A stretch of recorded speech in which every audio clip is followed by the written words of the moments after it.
The grist mill built right around 1700.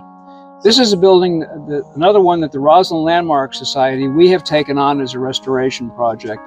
And I'm extraordinarily happy that I've been very instrumental in getting this thing going with the Gary Charitable Trust and working with this other fellow, Howard Kroplik. The building was constructed at about 1700. So it's one of our oldest buildings here. And, you know, like the other building, you know, it works on the principle of a turning wheel that will be reinstalled right here where this other mechanism is that's temporarily taking the water. Because unlike the last one that we just saw where there was a controllable sluiceway, this water comes through from that pond over to this side, underground. And it has to be relieved. Someday, not too distant future, we'll have a running water wheel here. But this building had to be saved.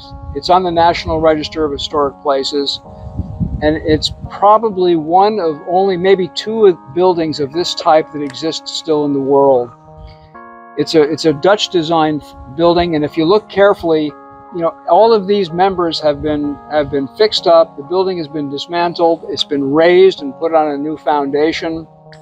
And there is a lot of deteriorated wood here. If you look up to the top floor, you can see these pegged connections. And all of these pieces that were removed, sent up to Vermont to specialists to be remade.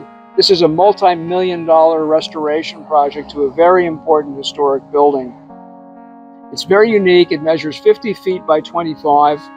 And it's an extraordinarily interesting building because if you see this structural framework and you see how closely it's spaced, this building was designed to support a tremendous amount of weight.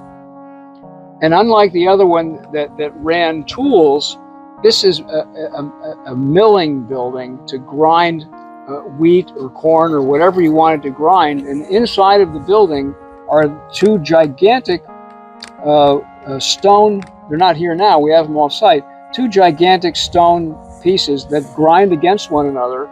That's where the wheat is ground. So we're very excited about this. That little wood framework up there, that's just a mock-up of where the roof is going to be. So stay tuned for this one. It's nice to see it at this state.